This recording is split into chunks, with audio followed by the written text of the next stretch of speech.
Je sais même pas par où commencer en fait. En même temps, c'est la première fois que je fais ça, donc vous m'excuserez si ça part un petit peu dans tous les sens ou si je suis trop confus.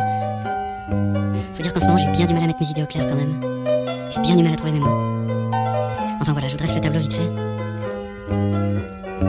Je suis né dans une famille plutôt aisée, j'ai toujours été privilégié. J'ai jamais manqué d'amour ni de rien d'autre d'ailleurs, même si ma mère, qui vient quand même d'un milieu assez populaire, était parfois un peu sévère avec mes frères et moi. À l'école, j'étais bon élève, à la maison, j'étais poli. Je me souviens pas avoir fait trop de conneries étant petit. Par contre, j'ai fait des études correctes et aujourd'hui, je sais que mon parcours est plus ou moins tracé. Disons que je sais où j'arriverai si je continue sur ma lancée. J'aurai probablement une femme et de beaux enfants, un crédit à payer, un épagnol anglais et un coupé cabriolet. Et pourtant, vous voyez, ça fait maintenant presque 6 mois que je dors à peine, que je peux ne rien bouffer pendant 2 jours sans même m'en apercevoir. Et quand je me regarde dans le miroir, j'y vois un mec bizarre, pâle, translucide, tellement livide, à faire sourire un génocide. Docteur, je rigole pas. Faut que vous fassiez quelque chose pour moi, n'importe quoi. Prenez un marteau et pétez-moi les doigts, je sais pas. Parce que là, je peux vraiment plus. Je peux plus sortir dans la rue, je peux plus mettre les pieds dans des bureaux. De toute façon, je suis devenu incapable de prendre le métro. Ça pue la mort, ça pue la pisse. Ça me rend claustro et agressif. Et puis j'ai vraiment l'air d'un gland dans mon costard trop grand et mal taillé. Que même si je voulais faire semblant, il y aurait toujours marqué en gros troufion sur mon front. Et puis tous ces gens qui cherchent absolument à s'entasser, qui poussent, qui suent, qui sifflent entre leurs dents comme des serpents. Vas-y, du coup, on monte, t'as raison. De toute façon, t'auras beau être le premier arrivé, à la clé, on va tous se taper la même journée scabreuse. Les yeux collés à l'écran de l'ordinateur, tu te détruis les pupilles, à lire en diagonale des choses auxquelles t'entraves que dalle. Mais tu comprends, il est hyper important ce dossier. Le client ira 300 € l'heure, alors tu te débrouilles, tu vas chercher sur Google s'il faut, mais tu me finis ça pronto. Ah oui, vous avez parfaitement raison, oui. C'est de ma faute, oui, je suis pas assez réactif. Ah, c'est drôle, oui. Collez-moi des gifles. Connard. Et si t'allais plutôt te carrer des poignées de porte dans le cul pour voir?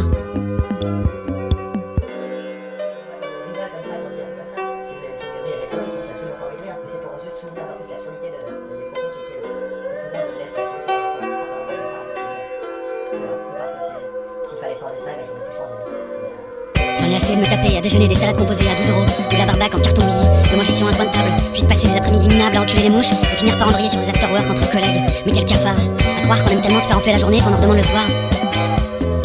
Mais bon, faut dire aussi qu'on y rencontre des meufs, ou plutôt des célibatantes, c'est-à-dire des nanas qui, comme nous, ont des problèmes affectifs. On se présente, on leur raconte des cracks, on leur dit qu'on est collab alors qu'on est à la fac, et qu'en vrai on passe notre temps à user nos culs sur des bancs trop étroits, à écouter des types chauves déblatérer toute la journée, déblatérer surtout et surtout sur n'importe quoi. Heureusement, nos journées se finissent toujours de la même façon. On rentre et on se fait beau pour la soirée. On met nos polos col relevés puis on se retrouve au QG pour picoler des demi à 5 €.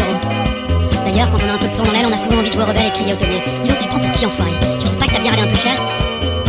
On le ferait si on avait un peu de cran dans nos artères, mais on préfère se taire et continuer à gaspiller notre thune, à user notre salive pour pas grand chose et à fumer comme des sapeurs, histoire de s'amocher à fond avant d'être vieux, d'agrandir les veloches qu'on a déjà sous les yeux. À part ça, on parle surtout des filles qu'on a vues sur le net, et puis de celles qu'on aimerait attraper en soirée, car ce soir, comme tous les soirs, on va essayer de niquer, mais surtout pas de faire l'amour, parce que l'amour c'est pour les pédés.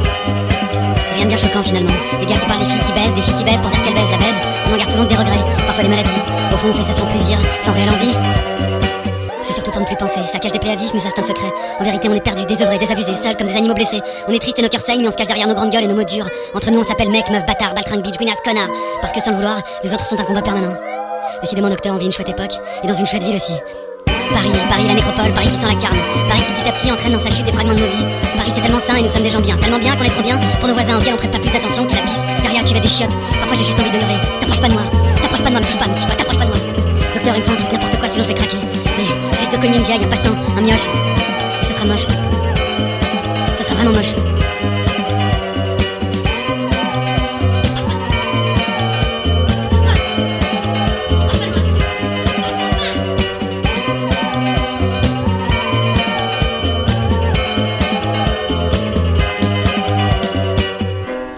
Il y a pire, là. Et puis à force de dire ça, c'est sûr que le mal est fort.